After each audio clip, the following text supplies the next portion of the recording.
the final blow is struck and the River Quay dies.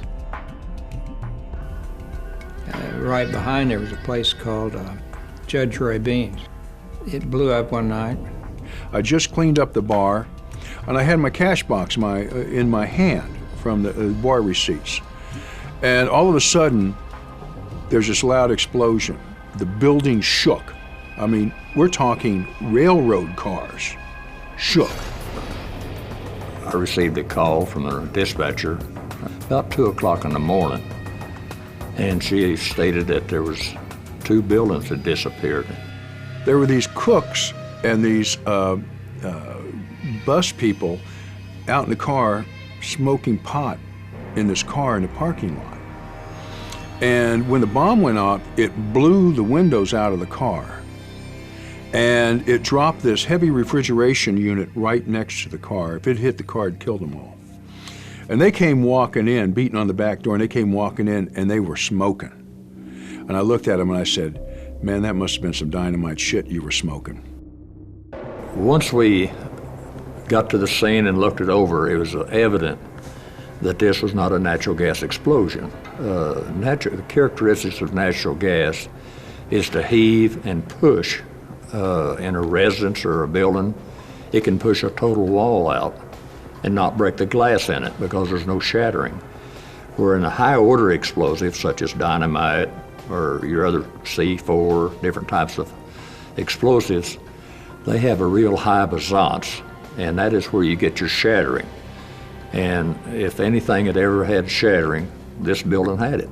I went right down to the scene, and it was just unlike anything I'd ever seen. There were, I mean, the building, I'd been in that, in Judge Roy Beans, and that building was gone.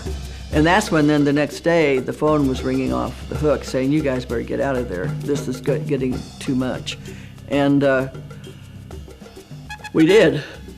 It was a Saturday morning. We started getting calls from, I got a call from my daughter and one from a lawyer and other friends. Well, Lou, you better get out of there because it doesn't look too safe. I was told by Freddie Bonadonna, you know, Lou, you don't have anything to worry about. Once we got permission to remove the debris and we'd canvassed the area, we went ahead and I believe it was 26 or 27 semi-tractor dump truck loads of debris we hauled to underneath the Paseo Bridge at First and Lydia. 10 ATF and FBI agents, along with Kansas City Police bomb detectives, hand-sifted every ounce of the debris and found no usable evidence. And unfortunately, that really marked the end to the River Quay. I remember the next day I went to work and people were driving through looking at the crater, but people stopped coming down there and the business dropped off greatly. And then Victoria Station, of course, closed pretty soon after that because there just was no business. People were scared to go down there. Marion's vision of the market area was to make it come alive, and it did. He was deeply frustrated because, one, he's Italian, and the other people involved in this are Italian. So there's this kind of, you know, not guilt by association, but it still is sort of guilt by association.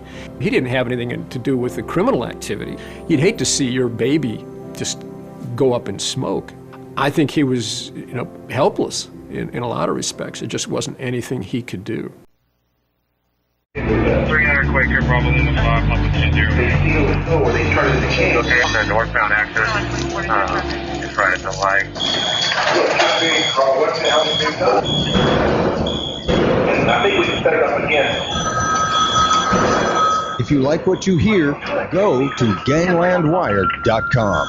We need you to put a hit out on our donate button. Follow us on Facebook at facebook.com/ganglandwire. Follow true crime storyteller Gary Jenkins on Twitter at Jenks Law. Buy the DVD Gangland Wire or download the Kansas City Mob Tour app.